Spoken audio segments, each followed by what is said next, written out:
Bueno, buenas tardes, espero que estén bien. Retomamos estas sesiones. Hoy vamos a hablar de programación, de lo que significa programar dentro del campo de el trabajo en espacios teatrales sobre todo.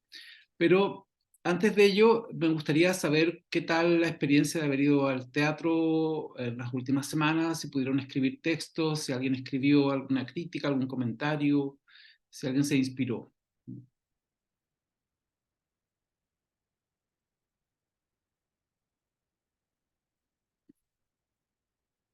No, pareciera que no, no hubo mucha motivación. No, yo la verdad es que la última hora que hubo no pude ir, se me hizo imposible y no pude. Ok. ¿Y alguien más? ¿Alguien generó algún texto, algún comentario? No. Sí, por acá sí, yo fui a la obra, estuvo muy buena, muy entretenida y pensé que se había ido mi comentario, pero lo estoy mandando de nuevo, no sé si tuve un problema ahí Ok. con el correo. Y bonita experiencia, entretenida, además que nos hizo recordar el 18 de octubre, entonces fue igual como emocionante revivir con algunos acontecimientos ahí ocurridos, que se vio afectado el teatro en esa oportunidad, ¿Y pudiste escribir el con las texto? manifestaciones. ¿Pudiste escribir el texto después de ver la obra, los días después? ¿Cómo fue? Cuéntanos. Sí, sí, lo escribí. Bueno, en eso estaba, que lo estaba mandando de nuevo, pero ahí me alcancé.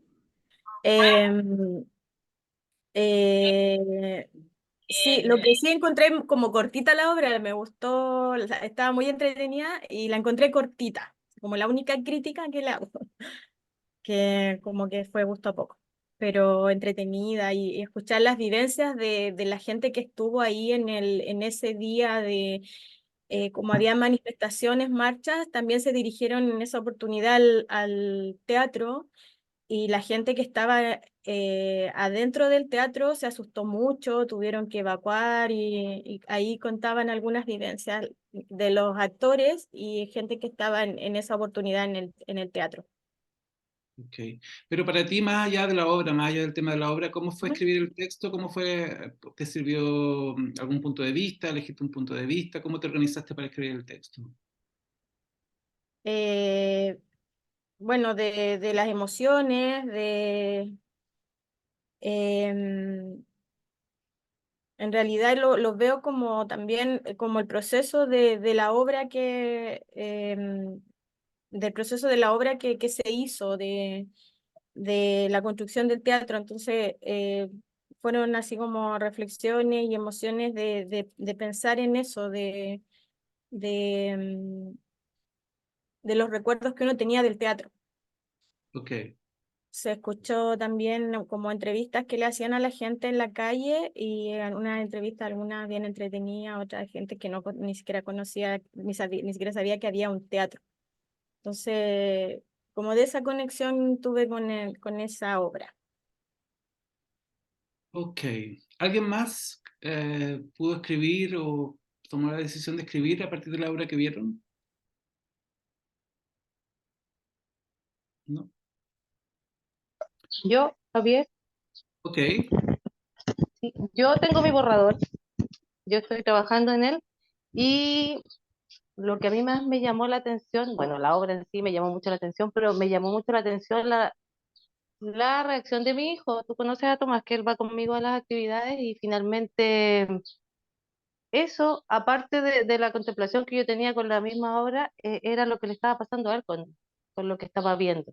¿Mm? Y eso también yo quiero incluirlo ahí. ok. ¿Y cómo fue la reacción de tu hijo esta vez? Quería saber cuánto de real había ahí. De hecho, levantó la mano al final para preguntar en el conversatorio y no alcanzó a preguntar, pero tenía que ver con eso, cuánto de realidad había en lo que estábamos viendo. Si bien es cierto, hay hechos puntuales, históricos que a lo mejor él no conocía, pero lo que estaba allí finalmente, lo que estaba pasando, lo estaba entendiendo. ¿Te fijas? Entiendo. Entonces, Ok. eso a mí me llamó mucho la atención. ¿Y estás trabajando el texto entonces? ¿Estás Sí, elaborándolo? sí, sí, sí, sí, Ok. sí, Y para vamos al elaborarlo, borrador. ¿y cómo lo has hecho para tu borrador? ¿Qué puntos de vista has recogido? ¿Cómo te has organizado para escribir? Primero, con el contenido, qué es lo que había allí, de qué se trataba, y luego viene lo que a mí me pasó con respecto a la obra, qué es lo que yo signifiqué por lo que estuve viendo, y la tercera parte tiene que ver con Tomás, conmigo, Ok, con su reacción. Estoy en esa parte, más o menos, lo que para él significó. ok, súper. Muchas De gracias. hecho, me preguntó si el sábado había obra, al tiro, me dijo, oye, el otro día me dijo, ¿y el sábado hay obra también? Porque quedó muy entusiasmado con esa obra en particular. Entiendo. ¿Mm? Eso. Súper, muchas gracias. Bien, ¿alguien Ya. más haya escrito, que haya preparado, esté preparando un texto? Yo preparé un texto, Ya, lo envié al correo de Aurora, pero no sabía cómo subirlo. ok. ¿Y puedes Y comentarnos bueno, cómo fue la escritura, cómo fue el proceso de escritura? ¿Puedes contarnos? yo me guié por el cuestionario que nos entregó, el de Patrick Spady. Ok, Lo leí y de eso empecé a ordenarme. Entonces puse las características, la escenografía, y empecé por parte a hacer mi trabajo. ¿y te sirvió el cuestionario? Mucho, mucho, porque te da un orden, porque de repente uno piensa poner tantas cosas y, y creo, yo soy como muy, eh, me gusta todo así ordenadito, entonces me sirvió mucho. Ok, Y súper. también, pues, también me dio la posibilidad de exponer todo lo que yo vi, lo que sentí, y también las críticas al, no sé, pues, al vestuario, a la escenografía, muchas cosas. O sea, este cuestionario te abre un poco el camino a lo que tú tienes que hacer, pues, hacer el trabajo. Ok, qué bueno. Me alegro que te ¿Mm? haya sido de utilidad. Sí, mucho. Súper. Muchas gracias, Sandra. Ya. Ok, no sé si hay por último alguien más que pueda compartir su proceso de escritura o si está preparando un texto. ¿No? Yo, ¿Ya? ¿Quién? yo hice el texto, lo envié vía correo. ¿Ya? Me gustó mucho la obra, así como muy dinámica, muy activa. Fue cortita, como dijo la Gaby. Y eso se me hizo, fue como, uy, tan corto, fueron como 35 minutos, 40, así fue muy, muy corta. Y muy rápida, muy rápida. Y eso que pasara de cómo se vive lo que no se ve dentro del teatro, de cómo se prepara la obra, cómo se ensaya. Eso igual fue entretenido.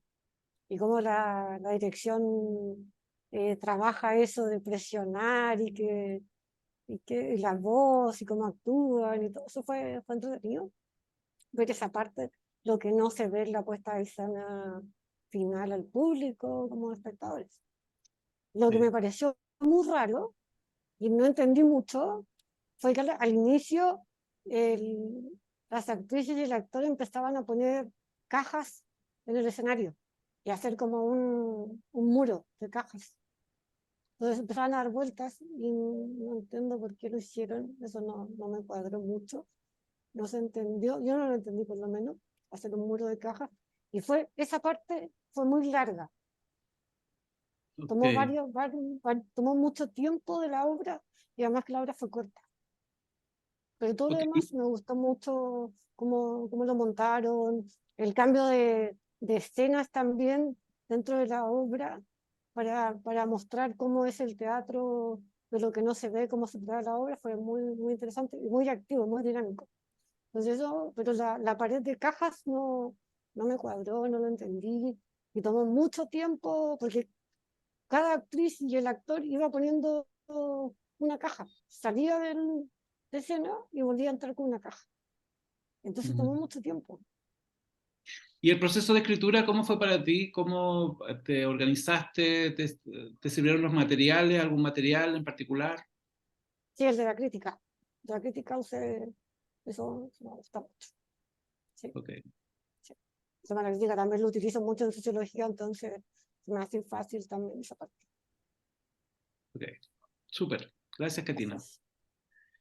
Bien, la idea es que no dejemos de escribir o que puedan seguir compartiendo los textos o bien elaborándolos para que en algún momento los puedan compartir y así tener un material como parte de la Escuela de Espectadores. Quisiera ahora partir con el tema de hoy.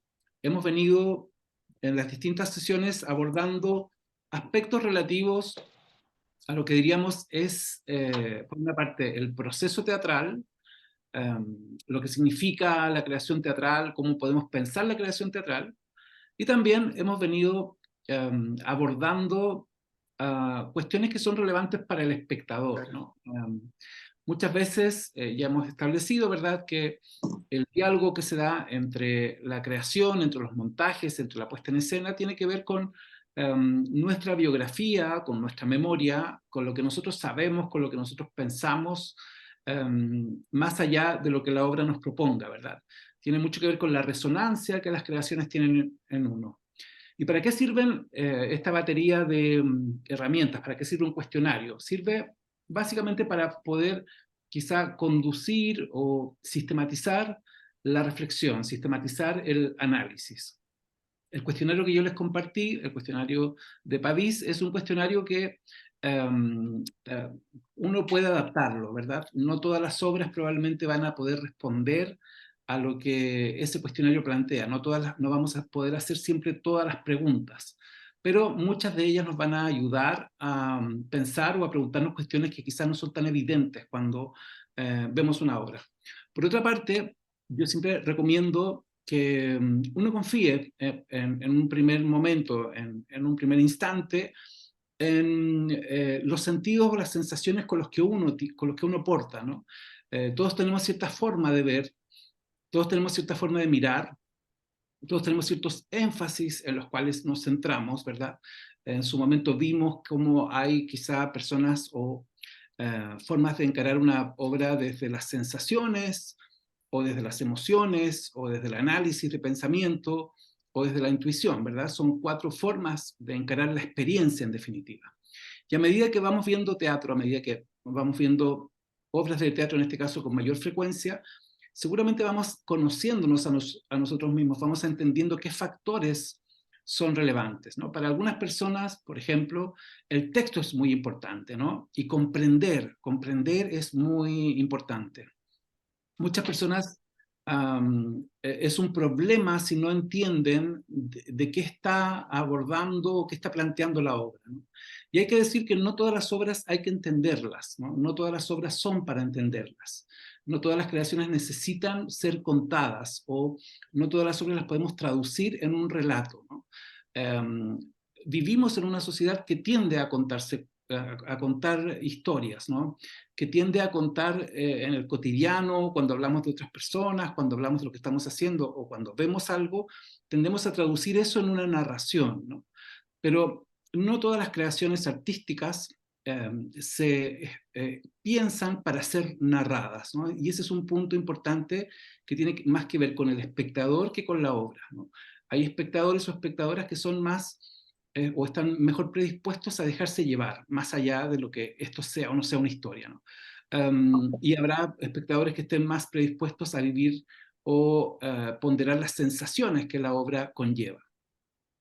Por otro lado, también hemos venido hablando de cuestiones que son significativas para pensar la puesta en escena o para pensar las creaciones que hemos visto, ¿no? Hablamos en su momento de lo que significan todas las funciones, ¿verdad?, de la creación, ¿no? Hablamos de dramaturgia, hablamos de dirección, luego también nos centramos en algunas particularidades del teatro en Chile, ¿no? Hablamos de la importancia de la memoria, ¿verdad? Hablamos de algunas características.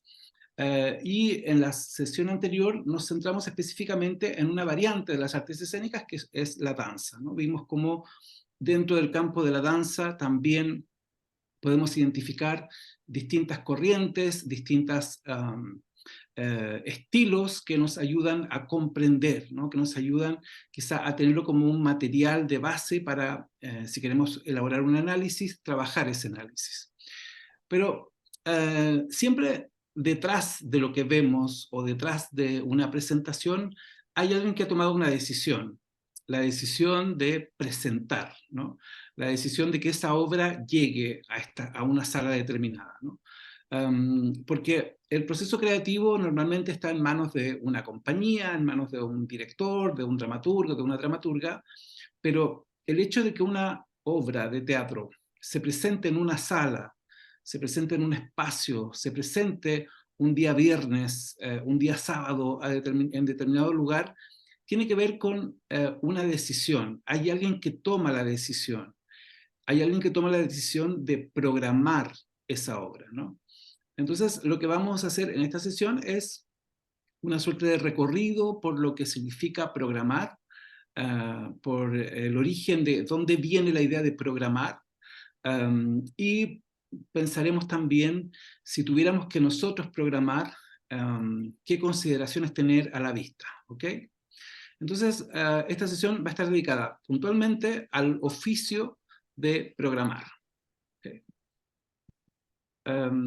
¿Y por qué lo estamos planteando acá? Creo que, me imagino que ya están viendo pantalla. Porque la programación o programar o curar, que es otra forma de decirlo, guarda relación con el hecho de hacer crítica. De alguna manera, quienes se dedican a la crítica, uno de los caminos posibles que pueden tomar es el oficio o la práctica de la programación, ¿no? Antes de la pandemia vivíamos en un mundo globalizado, al menos en Occidente, y muy recargado de excesos, ¿verdad? Era un mundo quizá que de manera poco consciente generaba muchos desechos. Probablemente no ha cambiado el nivel de desechos que este mundo sigue generando, pero hay cierta conciencia o cierta alerta respecto de las consecuencias, ¿verdad? Vivimos una pandemia, vivimos un confinamiento, estamos ya más conscientes de que el cambio climático y la crisis medioambiental no es una fantasía, ¿verdad? Entonces, esta imagen, la imagen de un mundo de excesos, parece estar en crisis, ¿no? Ese mundo de excesos es una representación, en cierto modo, es una metáfora de los sistemas de vida que estamos teniendo, ¿verdad? Vivimos en un mundo, en un entorno con muchos estímulos de producciones, con muchas creaciones como grandes estímulos. Esta es una obra que se presentó en Chile, en el Museo Nacional de Bellas Artes, en el año, en la década pasada, en la década de los 10, y que se llama Almas, ¿no? Y que es una gran instalación hecha por un artista que en ese momento visitó Chile, Christian Boltanski, cuya cualidad es pensar desde lugares poco comunes las crisis de la humanidad, ¿no? Él quería hablar a través de Almas de dos cosas, ¿no? Por una parte, la crisis de la población mundial, pero particularmente de la migración, de la crisis de la migración, ¿no? Estas prendas que conforman esta instalación son de hecho prendas de personas que migraron o fueron migrantes en algún momento, ¿no? Y él quiere hacernos conscientes de que estamos en un mundo en crisis por distintas razones, ¿verdad? Pero una de las crisis relevantes tiene que ver con la sobrepoblación, ¿no? Tiene que ver con una suerte de un mundo que estaba, al menos cuando él generó esta pieza, él nos advertía de un mundo en crisis o en una crisis latente a punto de estallar, ¿no? Este es otro trabajo muy contemporáneo del anterior, de un fotógrafo que se llama Greg Segal, lo hizo en el año 2014, y consistió en que este fotógrafo le pidió a sus amigas y amigos que no botaran la basura por una semana, ¿no? y al cabo de esa semana les fotografió a las personas con su basura, con sus desechos, ¿no? Y esto grafica, creo, más claramente esta idea, ¿no? La idea de un mundo que está produciendo permanentemente desechos, que está produciendo estímulos, un mundo, en cierto modo, atrapado en la dinámica de producción de todo tipo de elementos, de basura, pero también de contenidos, ¿no? Por lo tanto, un mundo abigarrado de estímulos que para el ser humano constituyen o han constituido en los últimos años una vivencia abrumadora, ¿no? ¿Y qué ocurre, ¿no? Frente a esta vivencia abrumadora, ¿no? Durante los últimos años hemos vivido una fuerte transformación digital, ¿verdad? Hemos visto cómo en lo digital también se recrea, también se actualiza esta sensación abrumadora de muchos contenidos con algoritmos, es decir, sistemas inteligentes, sistemas de inteligencia artificial recomendándonos de acuerdo a nuestros perfiles qué debemos ver, qué debería interesarnos en una economía de la atención. O sea, vivimos una época en que las personas están saturadas y acosadas por la producción de distintos contenidos, ¿verdad? Vivimos una época en que también la cultura se ha visto permeada por esta lógica de sobreabundancia de alternativas y la necesidad de que un algoritmo, un sistema inteligente, un sistema de inteligencia artificial, que todos tenemos probablemente cuando usamos un teléfono celular, sean quienes nos recomienden qué hacer, ¿no? Preferentemente sean quienes nos sugieran, por ejemplo, qué ver. Y esto precisamente es un problema cuando comprendemos que detrás de esas recomendaciones o detrás de esas propuestas hay intereses y hay una visión de mundo, hay ideología, ¿verdad? La sobreabundancia de contenidos hoy tiene también un correlato no del todo feliz que nos advierte cómo los sistemas de recomendación por inteligencia artificial tienen los sesgos que tendría una persona en Occidente si es blanca, si es hombre y si es heterosexual, ¿verdad? Los sesgos de una persona con esas cualidades se han transmitido a los sistemas de inteligencia artificial y estamos un poco atrapados en esos sistemas. Ahora, ¿por qué decimos esto? ¿Por qué nos detenemos en este problema, ¿no? ¿Por qué para un curso, cuando vamos a hablar de programar o de curar o de programación artística, esto es un problema? Porque el mundo de hoy está caracterizado por esta abundancia de contenidos y por lo tanto, como respuesta a esa abundancia de contenidos, ha surgido el oficio del curador, ¿verdad? Algo que era más bien propio de las artes visuales o del campo de los museos, un trabajo, ¿no?, que ha estado siempre asociado a los espacios culturales, ahora es parte de nuestro cotidiano frente a los contenidos, ¿no? Hoy día necesitamos curar los contenidos que el mundo está produciendo. Hoy día necesitamos herramientas que nos ayuden a seleccionar esos contenidos que están de manera abrumadora acosándonos, ¿no? Y por lo tanto, la figura de ser curador o ser curadora se convierte en una figura que se está repensando, ¿no? Somos curadores en distintos contextos, ¿no? Somos curadores probablemente cuando cocinamos, cuando si no cocinamos decidimos solicitar a alguien encargar una comida. Somos curadores probablemente si nos dedicamos a la lectura y seguimos a determinados autores, hacemos de alguna manera una curaduría sobre los libros que vamos a leer.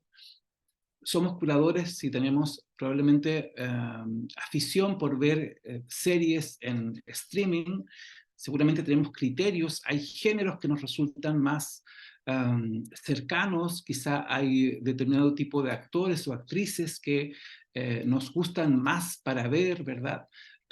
O hay ciertas historias que nos llegan más, y en ese sentido somos curadores de las historias que nos cuentan las series, ¿no? Esto que podría ser algo del cotidiano en el campo cultural, en el campo de los museos, en el campo de los teatros, de los centros culturales, es un trabajo, es un oficio, ¿no? Y llamamos históricamente a quienes toman la decisión de lo que nosotros vemos como públicos, curadores o curadoras, ¿no? Y es un oficio que se entremezcla mucho con el de crítico o crítica, ¿no?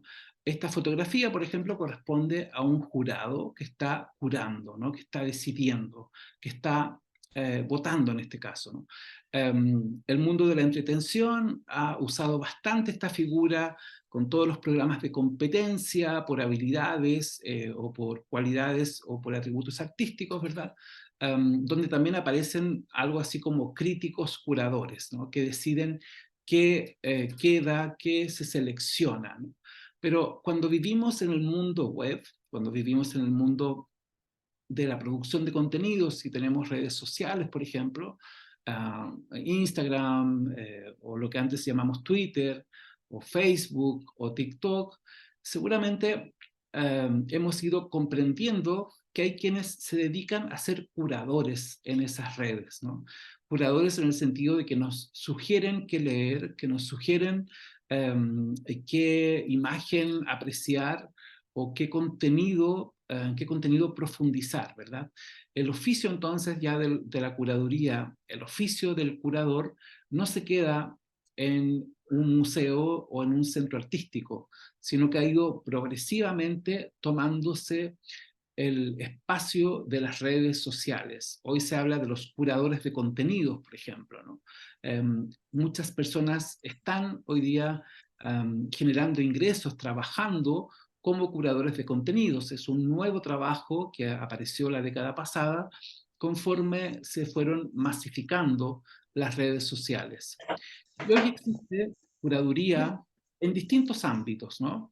La curaduría en la moda, por ejemplo, la curaduría en el arte. Bárbara, te pido que silencies tu micrófono, por favor. La curaduría en el campo artístico, la curaduría en la moda está hoy día, diríamos, cruzando el quehacer. Y ha sido una reflexión que en la última década ha tenido muchos autores y autoras lidiando si la vida se ha reducido a esto, ¿no? A elegir, a seleccionar, a curar, ¿no? Si estamos permanentemente en esa ansiedad de elegir. Ha habido algunos autores que nos han contado la historia de la curaduría, por ejemplo, David Balcer, que tiene un libro que se llama Curacionismo, que cuenta cómo se fue conformando el oficio y la práctica del curador y las curadoras en las artes visuales y cómo eso se trasladó en general al mundo, ¿no? O bien Michael Bashkar tiene un libro que se llama Curaduría, el poder de la selección en un mundo de textos, que también nos muestra cómo lo digital nos ha empujado a tener que ser curadores constantemente, a tener que estar eligiendo, ¿no? En ese sentido, somos curadores. Y cómo Ed Fine, por ejemplo, hace un ejercicio similar con el desarrollo de la curaduría de la mano de los algoritmos. Hoy probablemente, para quienes trabajan en el campo cultural o tengan interés por trabajar en el campo cultural, este es uno de los problemas o es uno de los dilemas, ¿no? ¿Cómo hacemos para curar? Ahora bien, podríamos ahora entrar a profundizar con este contexto en qué significa hacer curaduría, cuál es la historia de la curaduría y cómo la entendemos como un campo profesional. Hay ciertos principios. En el libro que recién les mostraba, estos son principios que se destacan a la hora de pensar lo que significa la curaduría, ¿no? Por ejemplo, el principio de que menos puede ser más, ¿no? Para la idea de la curaduría significa esto que una selección acotada de piezas puede representar muchos temas, ¿no? Puede hablarnos mucho más de que un despliegue de saturación, ¿no? Por otra parte, la curaduría también vendría a resolver ese problema de la saturación. Nos da un punto de vista de alguien que nos propone cómo leer el mundo, cómo entender las obras, ¿no? La curaduría además agrega valor a lo que hacemos. Al tener un punto de vista, al aportar un punto de vista, la curaduría aporta una acción de seleccionar, pero al mismo tiempo le otorga valor a eso que ha seleccionado, ¿no? ¿Cuándo parte la curaduría o cuál es el principio de la curaduría? ¿Dónde lo podemos rastrear, ¿no? Fue en el periodo de la Revolución Francesa que en Europa hubo un cambio muy radical en el tratamiento de las colecciones de obras de arte, ¿no? Hasta, diríamos, la Revolución Francesa, el antiguo régimen, la aristocracia, tendía a acumular piezas, ¿no? Obras de arte por encargo, o bien piezas traídas de otros países, ¿verdad? Eran parte de gabinetes, de una suerte de habitáculos cerrados, habitáculos al que tenían acceso solamente las personas que pertenecían a esa clase y que por invitación podían acceder a ver estas obras, a apreciar estas obras, ¿no? Por lo tanto, mientras mayor fuera el poder adquisitivo de las familias pertenecientes a la aristocracia, seguramente era mayor la colección de obras que resguardaban en sus gabinetes. La Revolución Francesa, como bien sabemos, trajo un cambio en la idea de propiedad, particularmente de esa clase, ¿no? Y declaró que lo que hasta ese momento era en gran medida una propiedad de esa clase aristocrática, pasaba a ser, a partir del Estado naciente de la Revolución Francesa, de propiedad pública, de propiedad del pueblo, ¿no? De propiedad de la figura de la ciudadanía que emergió de la Revolución Francesa. Y uno de los temas que pasaron a ser parte de todos, es decir, de la ciudadanía, del Estado naciente, eran esas colecciones privadas, eran esas piezas que eran parte de los gabinetes de la clase aristocrática. ¿Y cuál fue la pregunta? Fue, ¿cómo hacemos, por ejemplo, para que estas ser de todos sean admiradas, sean contempladas, puedan ser vistas por todos los ciudadanos, ¿no? Esta pregunta, este problema es el que da pie a la tradición de los museos, ¿no? El Museo del Louvre, por ejemplo, surge, y es uno de los museos más antiguos del mundo, sin duda, surge su idea en este contexto, en el contexto de cómo contar con un espacio que le perteneciera al Estado y donde se resguardaran las piezas para que toda la población, para que toda la ciudadanía las pudiera contemplar, ¿no? Y es así como comienza a articularse lo que hoy llamamos museos, la institución de los museos, y junto con ello la pregunta por quiénes serían los que cuidarían de estas obras, cuidarían de estas piezas, ¿no? Es decir, quiénes serían los que curarían de estas piezas. En ese contexto es que surge la expresión de curator, ¿no? Curator con T, ¿no? O curator, si lo quieren decir en inglés, o si lo quieren decir en latín, curator, ¿no? Y para nosotros es el curador, ¿no? Y que comparte la raíz con el verbo curar, ¿no? El curador lo que hace es curar la obra, cuidar la obra, cuidar por lo tanto el contexto en que esa obra se presenta, cuidar quizá el valor de esa obra, cuidar de las condiciones que permiten que alguien las pueda valorar, ¿no? Esto con el tiempo, con 200 años por delante, se transformó evidentemente en un campo específico del trabajo, ¿no? Los curadores de los museos se transformaron en especialistas, trabajando mano a mano con quienes llevaban las colecciones, con quienes llevaban los archivos, ¿verdad? Cada institución cultural de algún modo comienza a fortalecer la idea de este campo profesional de especialistas en determinadas obras o especialistas en cómo mostrar una obra. El curador con el tiempo va adquiriendo un conocimiento de la historia de las artes, pero también de qué estrategia es más adecuada para situar una obra en un contexto dado. Es decir, el curador también comienza a pensar cómo las personas pueden apreciar mejor una obra, dónde puede situarse una obra para ser mejor vista, para ser mejor apreciada, con qué otras obras podría relacionarse, con qué otras obras podría presentarse, qué tipo de luz es la adecuada, ¿no? Hoy ya estamos en una fase en que la curatoría ha traspasado el oficio del solo hecho de cuidar obras. Hoy la curaduría es en sí misma una práctica profesional que sale de las instituciones culturales, y hoy tenemos curadores en festivales, ¿verdad? Un festival de cine, por ejemplo, tiene una curaduría que normalmente es el punto de vista desde el cual selecciona las películas que programará, o una sala de teatro también tiene una curaduría que explica por qué hay determinadas obras y no otras obras, ¿no? Que nos explica por qué este sábado veremos esta obra y no veremos en la temporada otra obra que está en otra sala, ¿no? En esas decisiones, en esas consideraciones, la práctica de la curaduría ha ido tomando mucha visibilidad y mucho poder, ¿no?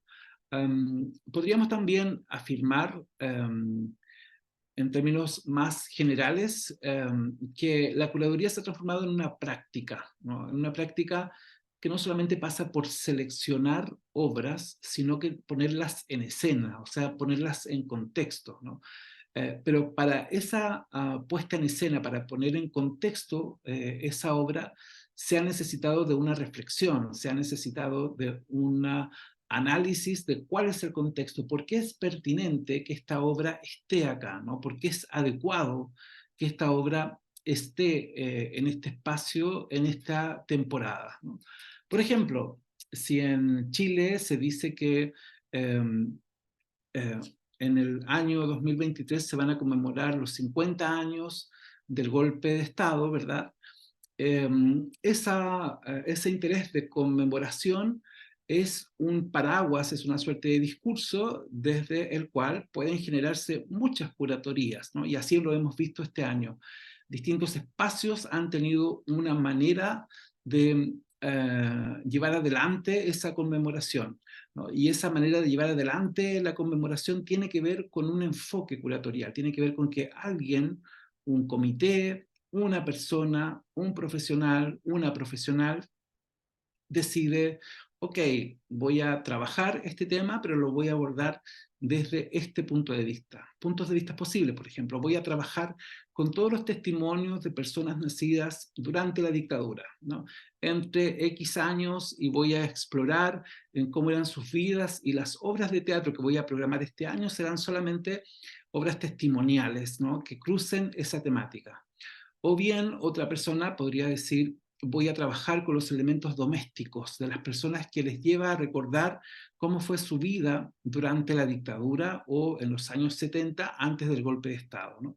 Y ese sería otro formato de curaduría, siempre trabajando bajo esa temática.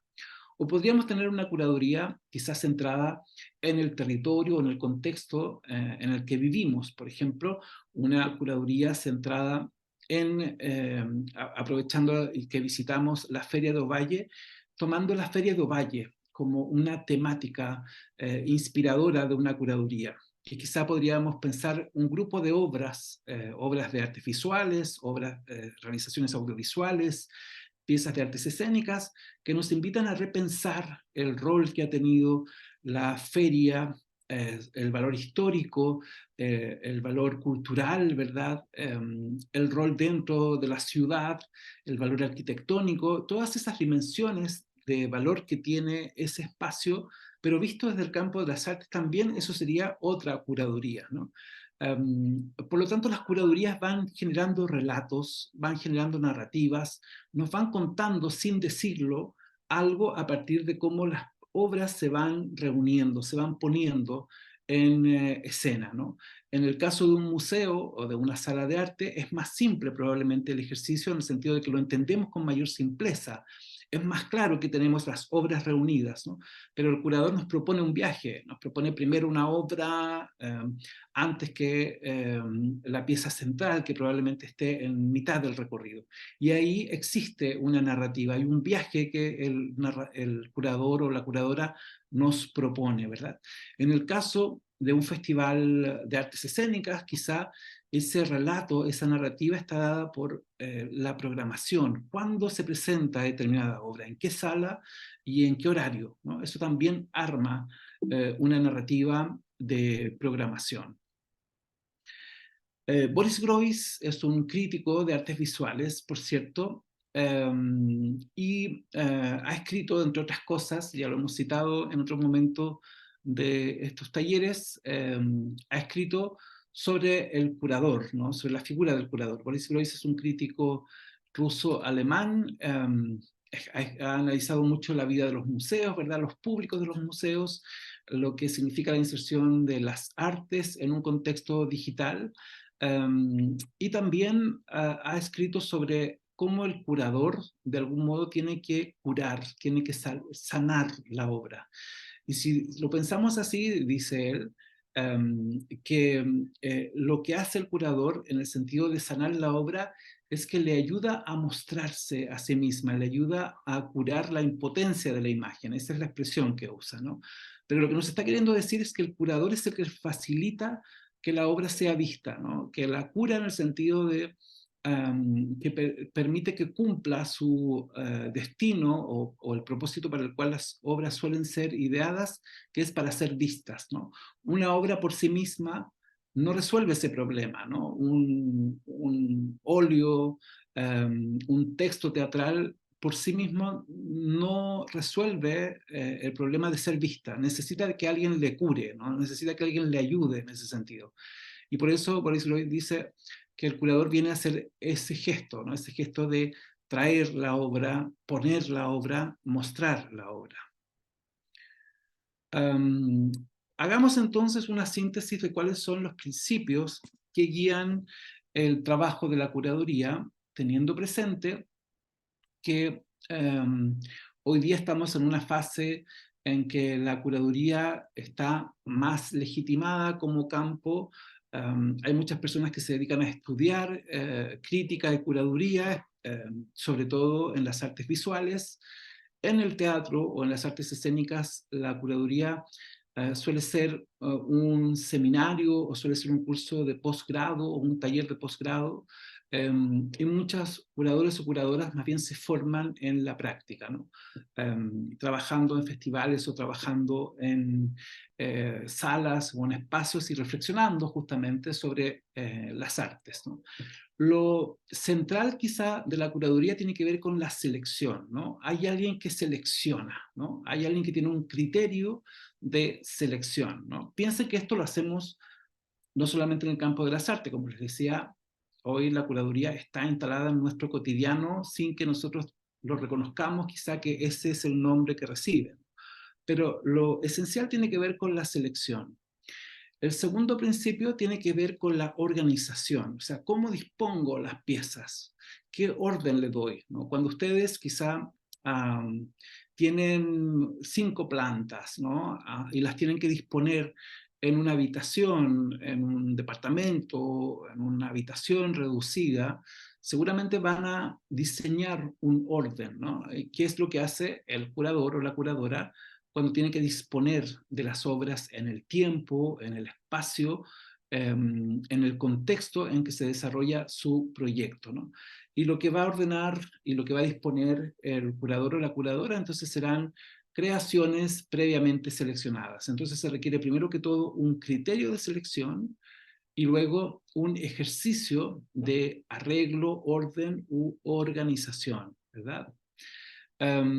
Una de las autoras de este campo, que tiene un libro que se llama El arte de la curación o de la curaduría, es María Popova, y ella dice que el arte de la curaduría no tiene que ver con las piezas de contenido individual, o sea, no son las piezas por sí mismas, sino con la manera en que estas piezas se relacionan entre sí, encajan unas con otras, ¿no?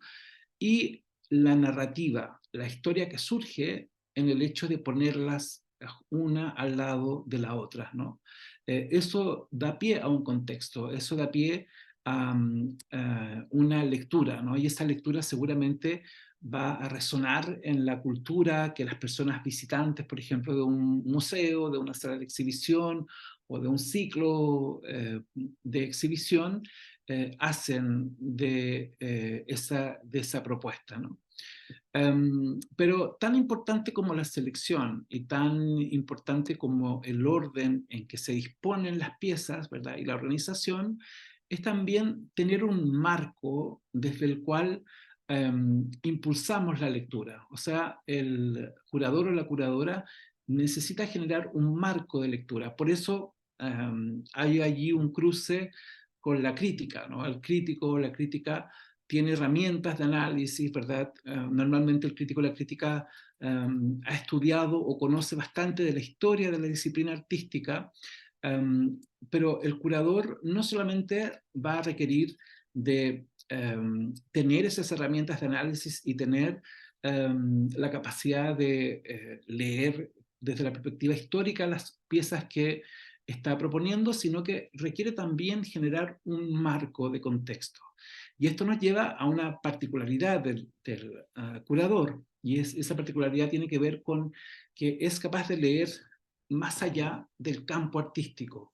O sea, necesita tener también un punto de vista respecto de la sociedad, respecto del momento que atraviesa esa sociedad, y seguramente un punto de vista sobre otros campos o otras disciplinas, quizá filosofía, quizá análisis de tendencias, en fin, otras habilidades y otras herramientas que le ayudan a comprender y a insertar mejor esa creación, esa obra en un contexto.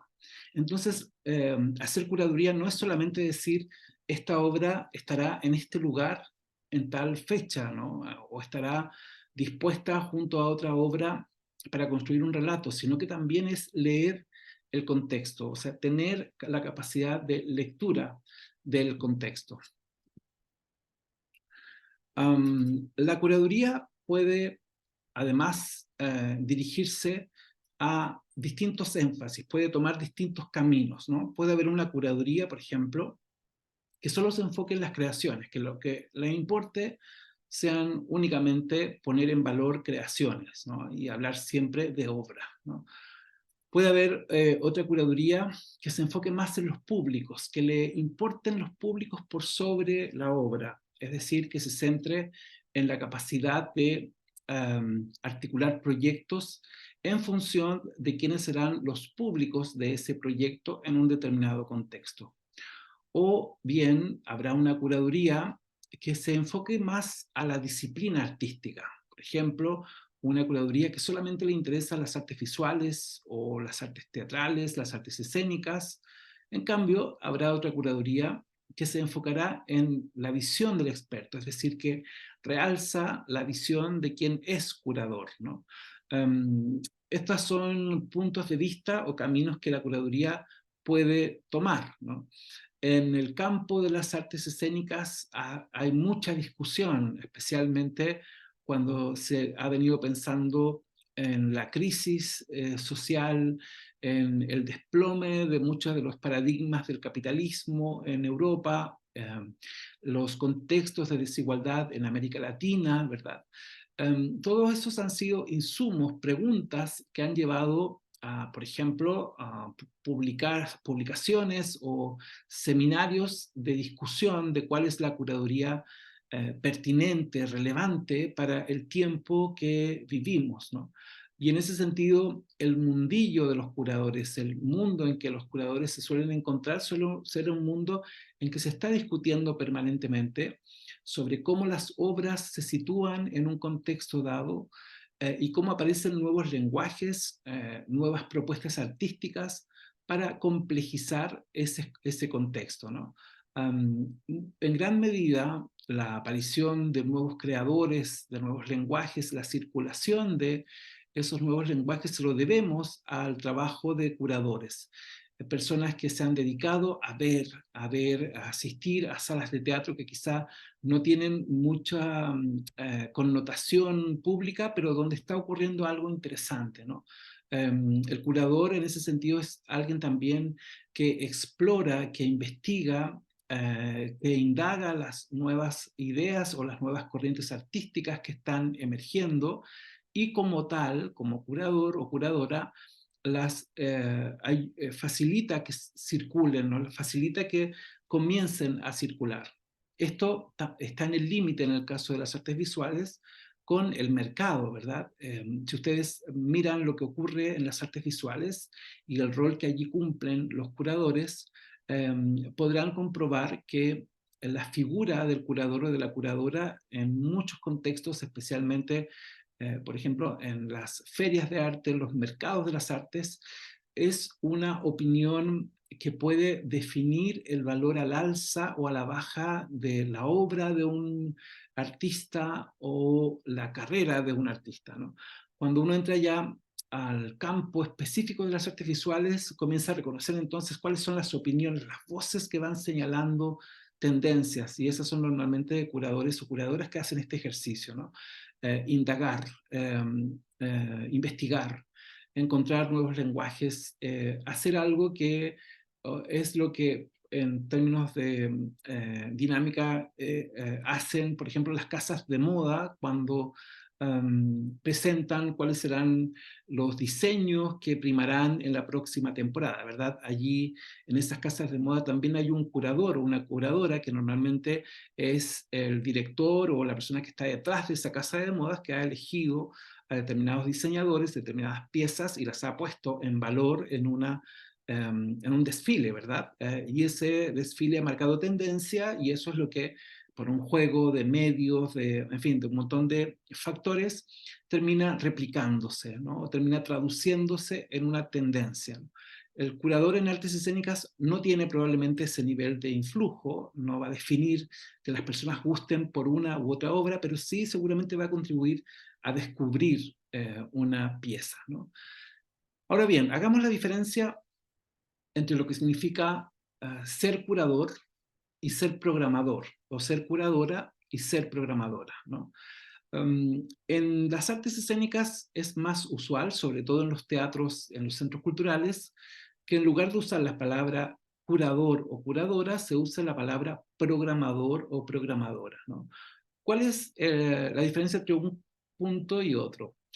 El curador o la curadora está movilizado, está motivado por un punto de vista, ¿no? Está motivado por la necesidad de opinar sobre el contexto a través de sus obras.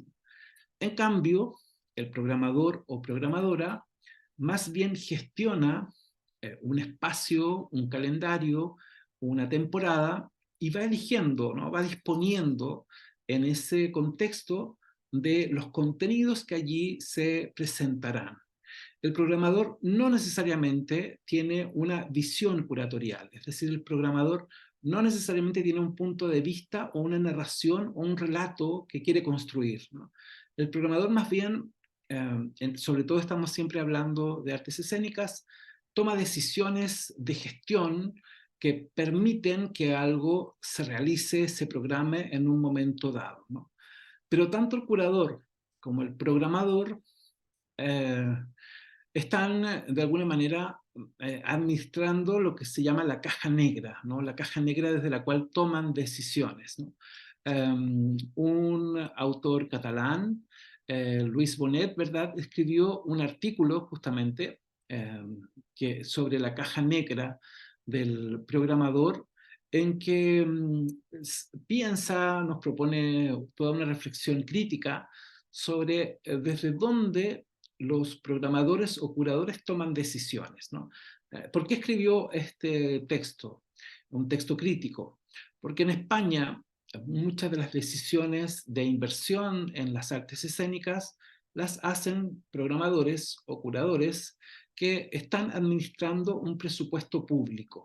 Y como tal, como presupuesto público, se requiere tener claridad de cuáles son las motivaciones que explican que se seleccione una obra para programar. Lo que nos dice Luis Bonet es que en verdad pueden haber muy buenas razones en las decisiones que puede tomar un programador o un curador, pero que hay muchos otros factores que están lidiando, mediando en su decisión más allá de los criterios que él declara, ¿no?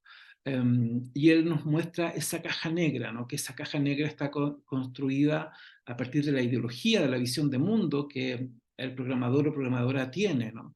A partir de su opción estética, de cuáles son sus preferencias en términos estéticos, a qué escuela adhiere, por ejemplo. Por la necesidad de construir una reputación en el campo de las artes escénicas, o también por una experiencia acumulada, también será parte de lo que movilizará profundamente al programador o programadora. Y por cierto, también la ambición de que el proyecto que esté promoviendo tenga resonancia, tenga alcance. Lo que nos dice también Luis Bonet es que sobre y en torno a esa caja negra presionan otros factores, desde los medios de comunicación, ¿verdad? El medio artístico en el que se desenvuelve el curador, o bien las definiciones estratégicas que el espacio en el que está trabajando establece, la visión del lugar en el que trabaja, o bien la demanda local, los valores culturales, las efemérides que hay en su entorno. Él dice que todo esto es un proceso que se pone en tensión y que da por resultado una propuesta programática, ¿no?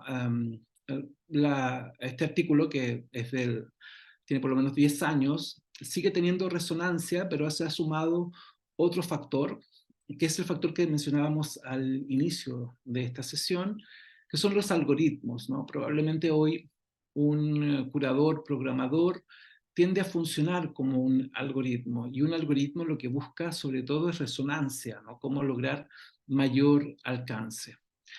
Ahora, si tuviéramos que definir entonces la programación, diríamos que las dos cualidades, particularidades que tiene el programador es que diseña una temporada, es decir, la diseña en su conjunto, piensa que habrá ciclos, piensa que las funciones irán en determinado momento, ¿verdad? Y planifica. Por lo tanto, toma decisiones de en qué fechas, ¿no?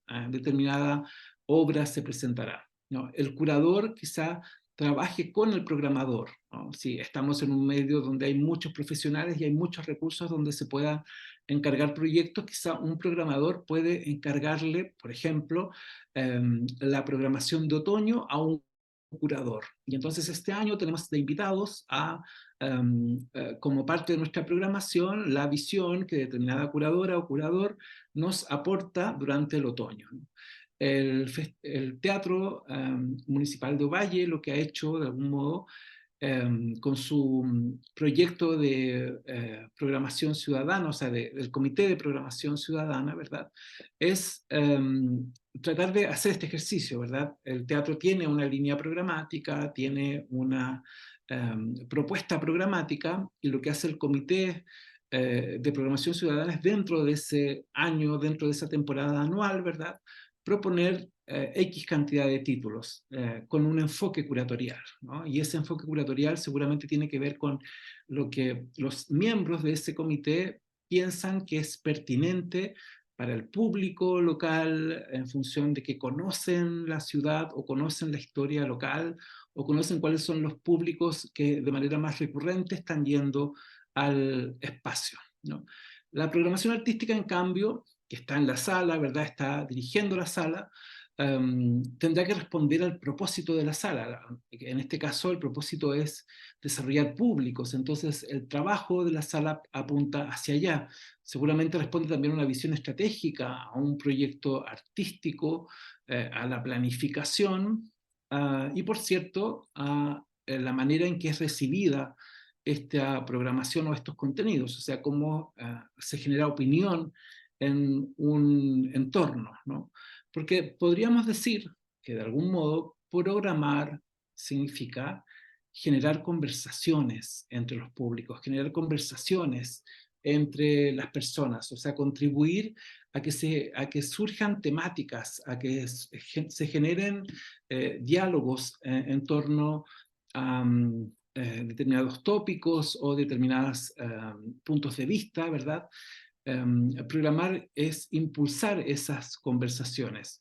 El momento más pleno o el momento más significativo para un programador o programadora es cuando consigue que aquello que es relevante dentro de una creación artística toma cuerpo en el diálogo que los públicos tienen más allá de haber ido a ese espacio, es decir, cuando se inserta en la conversación del cotidiano.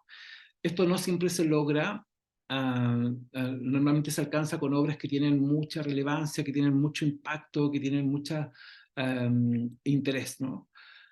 Ahora, hay también modelos de programador, ¿no? Hay modelos o ideas de cómo ejecutar la programación. Por ejemplo, este señor, Gerard Mortier, fue un programador de ópera, de teatros de ópera, muy relevante en las primeras décadas, en los años 90 y en las primeras décadas del siglo XXI, porque llegó a revolucionar la ópera, ¿no? Gerard Mortier fue un impulsor de nuevos títulos para nuevos públicos en el campo de la ópera.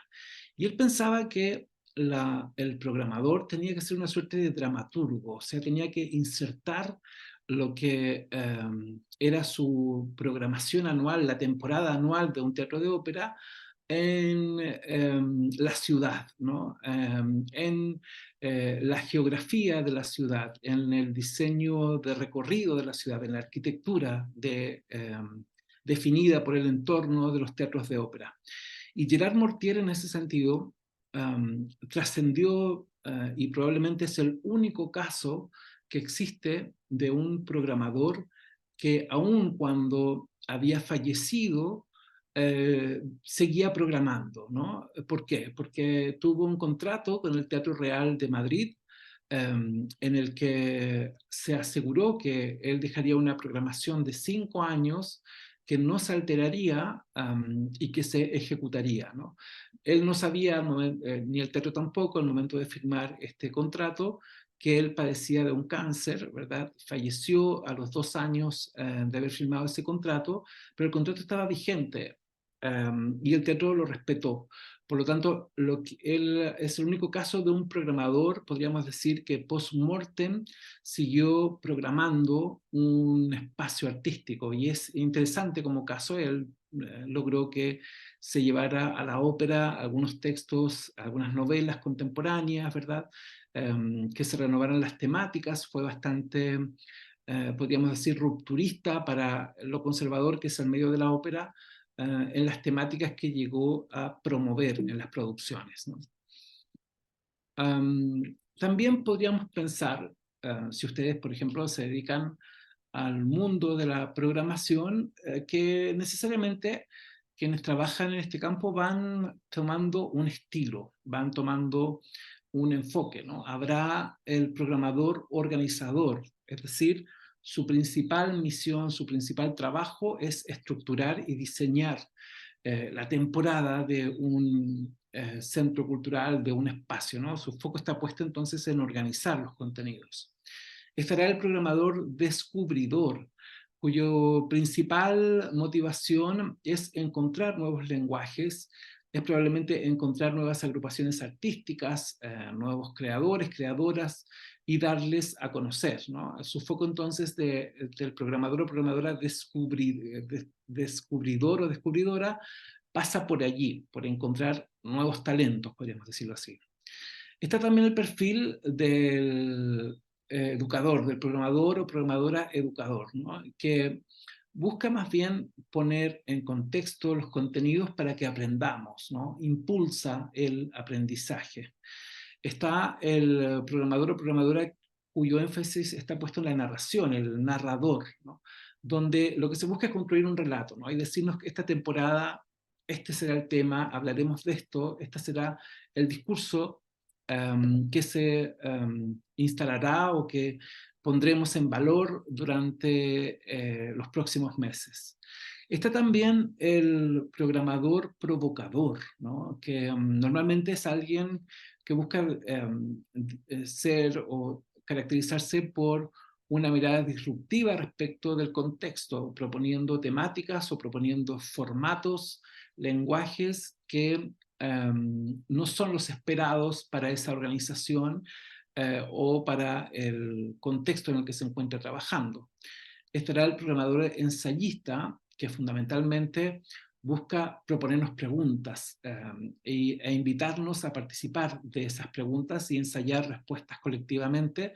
Y por último está el programador intelectual, que seguramente tiene un marco teórico, un marco ya definido sobre el análisis del contexto, y en función de ese marco teórico es que decide articular una programación, ¿verdad?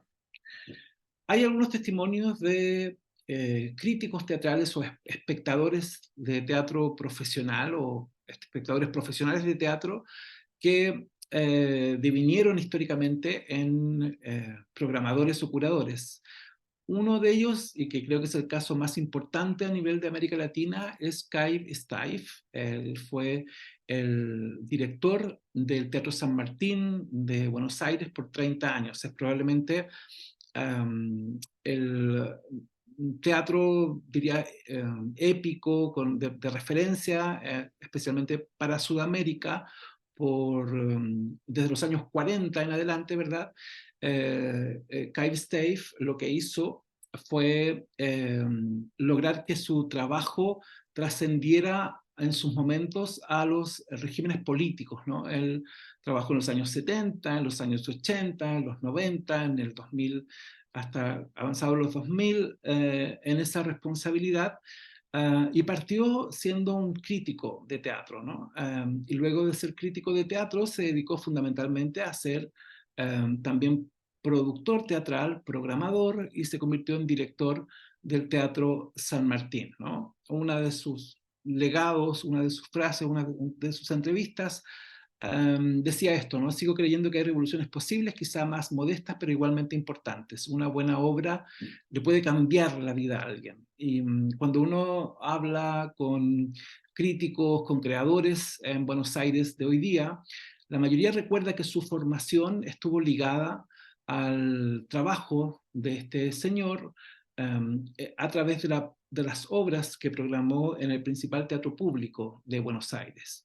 Hoy en día la curaduría post-pandemia ha ido transformándose, ¿verdad? Hoy los curadores de artes escénicas ya no trabajan únicamente en teatros.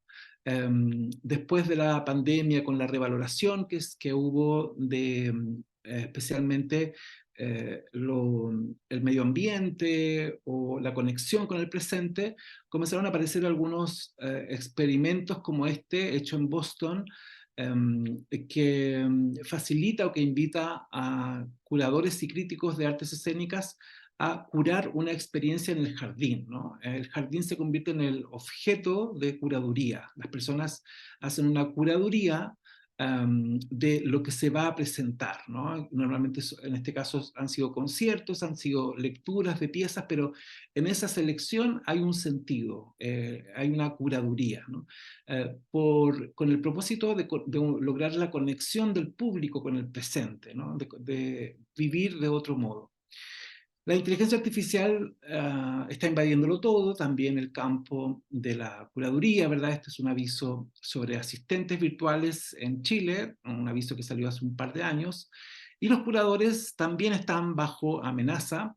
En el año 2018 se decía que los curadores eran los menos afectados o los menos amenazados por los programas de inteligencia artificial, pero en el año 2022 nos enteramos y pudimos comprender que era posible que un sistema de inteligencia artificial también hiciera la curaduría de una bienal de artes visuales. Ocurrió en Bucarest en mayo del año 2022, donde un sistema de inteligencia artificial llamado Jarvis hizo la curaduría y seleccionó obras, seleccionó piezas de artes visuales, generó mucha discusión, hubo mucha crítica, ¿verdad? Se cuestionó el criterio. Sin embargo, se lo considera el primer antecedente que nos permite pensar que en el mediano plazo la inteligencia artificial también será una herramienta quizá trabajada de este modo, es decir, un sistema especial para una bienal o bien asistiendo con propuestas, con ideas a los curadores, ¿verdad?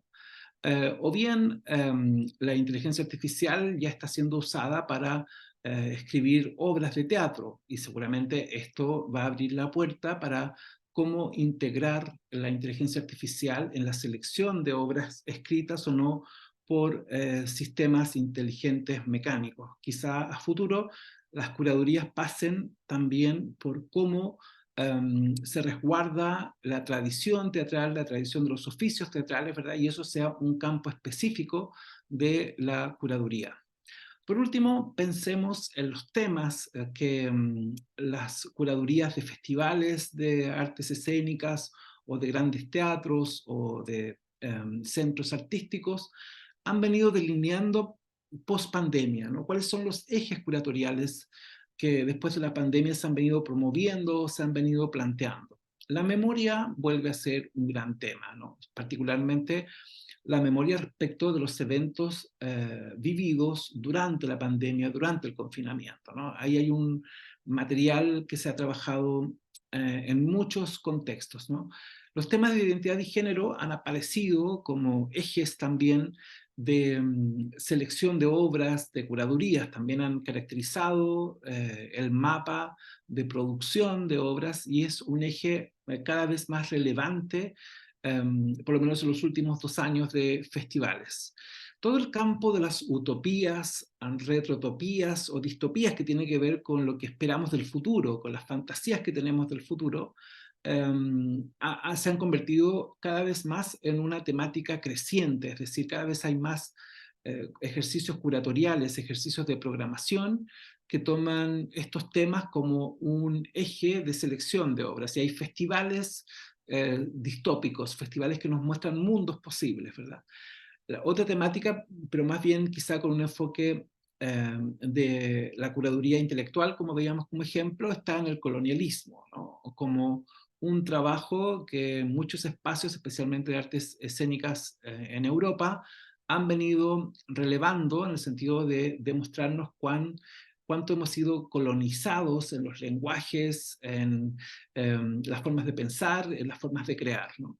Las migraciones también es un eje que desde antes de la pandemia se viene trabajando en distintos contextos y artes escénicas. El cambio climático, sobre todo, ha aparecido en los últimos 3 años como un gran eje, ¿no? Para hacer desde intervenciones o pensar acciones artísticas o proyectos curatoriales. El antropoceno, que se refiere fundamentalmente a comenzar a pensar la historia desde otro lugar, desde un lugar distinto al hecho de centrarnos únicamente en el ser humano, ¿verdad? Y la huella y el cambio que ha dejado el ser humano en el contexto. El transhumanismo, que nos invita de la mano del antropoceno quizá a pensar en la posibilidad de superar los conceptos y las categorías en las que nos hemos venido trabajando y seguramente con un enfoque de las nuevas posibilidades que ofrecen las nuevas tecnologías, elucubrar con cuáles serían los futuros posibles, ¿verdad? La inteligencia artificial, que se ha instalado como la temática de este año y seguramente es la temática para el próximo año, también va a estar fuertemente incidiendo en la conversación, las nuevas marginalidades y las disidencias frente al neoliberalismo. O sea, cuando vemos festivales, cuando vemos discursos curatoriales en encuentros artísticos, por ejemplo, el Festival Teatro 1000 o el Festival Teatro Off, o cuando vemos la declaración curatorial de un espacio de artes escénicas, por ejemplo, el Centro Gabriela Mistral, el GAM, o el Teatro de la Universidad Católica, o el Teatro del Puente en Santiago, o el Centro Cultural Matucana 100, y comenzamos a mirar los criterios de selección, nos encontramos en gran medida con que esos criterios de selección transitan por estos conjunto de nomenclaturas, de nociones. Hay perspectivas más críticas respecto de esto que nos advierten que muchas veces se ponen de moda ciertos conceptos y se ponen de moda ciertos enfoques y por lo tanto las curatorías se vuelven mainstream, en el sentido de que se vuelven todas iguales, todas repiten una misma visión de mundo, y allí se espera que aparezca una curatoría más disruptiva, ¿verdad? Más innovadora y que plantee nuevas preguntas. Sospecho, por ejemplo, que el próximo año tendremos curadurías centradas en la vida extraterrestre, ¿no? En los ovnis, que probablemente después de la crisis de sentido en la que nos encontramos, que es una crisis de falta de sentido, esa falta de sentido se resuelva o se busque resolver pensando, recuperando la idea de que hay algo más allá de la Tierra, ¿no? U otra vida, ¿no? En otro lugar del universo, y probablemente nos encontremos con que comiencen a aparecer veladamente ese discurso en la selección de obras y por lo tanto comienza la producción de obras sobre ese campo. Bien, este ha sido el recorrido por las temáticas de la curaduría, de la programación. Los espectadores no siempre tienen necesariamente espacio para discutir estas temáticas, sin embargo son los destinatarios de este quehacer y de esta discusión. Y por eso es interesante pensarlo, pensar cómo se toman las decisiones, desde dónde se toman las decisiones, por qué estoy viendo esta obra hoy, ¿no? ¿Por qué esta obra llega a mi ciudad o se presenta en este festival? Normalmente hay una reflexión, ha habido alguien que hizo una curaduría, hubo una programación, y hay intereses que se ponen en tensión y que facilitan que esto se realice. Por eso me interesaba, o me interesa que los espectadores también conozcan esta suerte de trastienda de toma de decisiones, y esta es una propuesta de cómo pensarlo. No sé si hay preguntas, comentarios después de esta presentación. Hola, buenas tardes, mi nombre es Flavia. Hola, Flavia. Le quería hacer un comentario. Lo que pasa es que yo hace más o menos un mes atrás conocí un curador. No sabía del concepto, no sabía nada de eso, pero lo conocí en una feria de artes visuales. Esto se llama FABIC 2023 en Coquimbo, en el Club de Yate, donde fui seleccionada con el asunto de mis dioramas. Y él se presentó y me cambió de lugar. Lo que pasa es que yo estaba en un lugar donde estaban los cuadros y me cambió a sitiales, donde los dioramas se podían ver de una forma, bueno, para mejorar la estética más que nada. Y yo no conocía el concepto, no conocía eso. Y ahí te enteraste, y ahí supiste lo que hace un curador, más o menos. Claro, claro, no sabía porque igual llevo poco en las artes visuales. Entonces, nunca había ido también a una feria de artes visuales a nivel regional. Era mi primera vez que iba, entonces la mayoría de los artistas ya conocían el concepto, pero yo no. Bueno, ahora te habrá quedado más claro en perspectiva histórica probablemente, ¿no? Claro, ahora sí, sí. Súper. Bueno, lo que describes es muy claro, eso es lo que hace un curador, ¿no? Buscar que la obra tenga el mejor o el soporte más adecuado, el contexto más adecuado. Lo que describes tiene que ver con eso, precisamente. Súper. ¿Algún otro comentario o pregunta? Yo quisiera opinar. Bueno, primero que me parece súper interesante, siento que por lo menos yo que soy de la arte escénica, hace unos 10 años más o menos que vengo escuchando de los curadores y antes era un concepto muy ajeno para mí. Entonces toda esta información me aclara hartas dudas y bueno, me queda una reflexión con respecto a que todos los conceptos que tú nos diste sobre el curador es como un poco el curador ideal, no todos, porque también hablaste de manera crítica, un curador ideal, pero muchas veces este curador puede ser una persona que está en ese puesto por motivos que no tienen que ver con las competencias de curador, sino que por otros motivos, y eso hace que muchos artistas queden excluidos o excluidas de círculos, de espacios. Por lo tanto, también tiene un doble filo, siento, por ahí. Y otra cosa que me llamó mucho la atención y quería preguntarte de dónde viene esta idea de los extraterrestres, porque siento que hay como una, ¿cómo decir?, como un inconsciente colectivo, dado que con mi compañía estamos planificando una obra que tiene que ver con ese tema, entonces me dio mucha risa y quiero preguntarte a ti de dónde tú sacas esa idea, por favor. Pero mira, sobre lo primero, sin duda, o sea, hay que entender que, visto así, el curador o el programador está en un espacio de poder, ¿no? Y por lo tanto, como espacio de poder ocurren todas las cosas que ocurren con el poder, ¿no? A veces sentimos que las personas están calificadas, a veces no. Y claro, uno esperaría que el curador o el programador cumpla con ciertas cualidades, tenga un conocimiento del campo, y eso es lo mínimo que podemos aspirar a, pero no siempre ocurre, sin duda. Y podemos encontrar muchos casos en que es discutible el resultado de la curaduría. Pero en el caso puntual de las artes escénicas, yo diría que en los últimos años, últimos 6 años, del 2015 en adelante, ha comenzado a profesionalizarse un poco más, ¿no?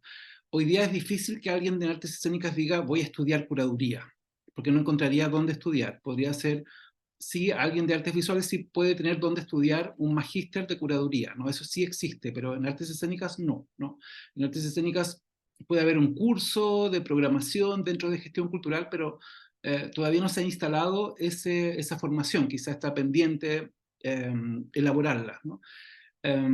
Y esto es una reflexión que pasa acá en Chile y pasa en varios países de Sudamérica, y probablemente tiene que ver con que son espacios de poder, por lo tanto hay un poco de reserva, renuencia a quién entra a este espacio de poder.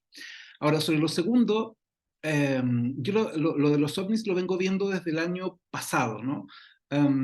Porque después de la pandemia, la sensación que hay a nivel mundial, y esto lo planteamientos de filósofos, ¿verdad?, de sociólogos que han hecho estudios también de el estado de la opinión pública, es que hay una suerte de vacío de discurso, ¿no?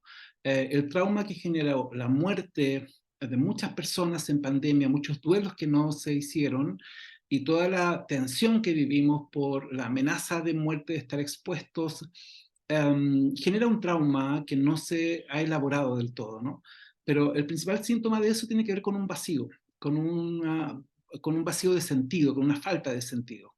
Y esa falta de sentido, en un primer momento, el año pasado particularmente y parte de este año, se tradujo en lo que se ha llamado el efecto rebote, ¿no? Que las personas queriendo vivir intensamente el presente, queriendo salir, queriendo ir a comer, a encontrarse con otra gente, ¿no? En algunos lugares también esto se ha traducido en ir a conciertos, ¿verdad? A estar con otros, ¿no? Ese es el efecto rebote que estamos viviendo. Pero por debajo, ese efecto rebote no resuelve la falta de sentido.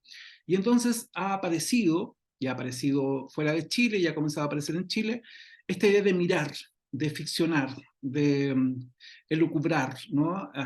Y bueno, hay todo un despliegue para esto, ¿no? Sobre la CIA reconociendo que tiene información, o la NASA ahora reconociendo que también tiene información sobre avistamientos, ¿verdad? Entonces, aquello que fue muy propio del siglo XX en un momento dado, de lo que escribió Jung, por cierto, de la necesidad de las personas por ver ovnis, ¿no? Jung lo plantea así, que es una necesidad inconsciente, aspirar a que haya vida más allá, ¿no? Explicaría esta tendencia que va a ir increciendo, ¿no? Vamos a encontrarnos con muchas obras, muchas creaciones centradas en la vida más allá, los campos paralelos, los mundos, los universos paralelos, o la vida inteligente como los ovnis o UFO. Eso lo vamos a ver. Hay varios ya proyectos que venían haciéndose antes de la pandemia, pero eran más acotados, ¿no? Pero es muy probable que tengamos el Festival UFO o el Festival OVNI el próximo año en artes escénicas. Es muy posible. Ok. Gracias. Nada. ¿Alguna otra pregunta para cerrar la sesión de hoy o comentario? Creo que no. A mí me gustó mucho el tema, porque la verdad mi hija ahora está haciendo un posgrado en lo que hablo. Y la verdad es que yo no había escuchado el término antes. Bueno. Y Bueno, ahora, claro, me me quedó bien clarito. Súper. Bien, Agradezco mucho. recuerden que, bueno, un gusto entonces recuerden que nos interesa mucho que escriban, ¿no? Obras, que escriban las obras que están viendo, para que puedan compartir, porque este es un proceso, que no sientan reserva, renuencia ni timidez, porque todo el ejercicio de escritura ayuda mucho a que pongamos en práctica algo de lo que estas conversaciones pueden generar. Nos veremos en una próxima sesión, que creo que nos queda la última sesión, en que vamos a hacer un ejercicio más de síntesis de muchas de estas temáticas. Y después viene un encuentro presencial. Eso por hoy. Muchas gracias. Súper, muchas gracias, Javier. Bueno, antes de cerrar la sesión, decirles que retomo la idea de hacer los ejercicios, de realizar los ejercicios de escritura. Les voy a enviar por el WhatsApp el link de la carpeta para que suban el ejercicio de la crítica, donde ya están agregados Katina y Sandra, y Gabriela, imagino que me irá a llegar pronto que había ese problema en el envío. Y para cerrar, les pido porfis si pueden activar sus cámaras para que nos tomemos la fotito de rigor de cierre y luego nos despedimos.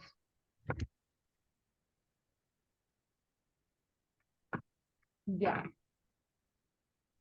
súper. Entonces ahí va. 1, 2, 3.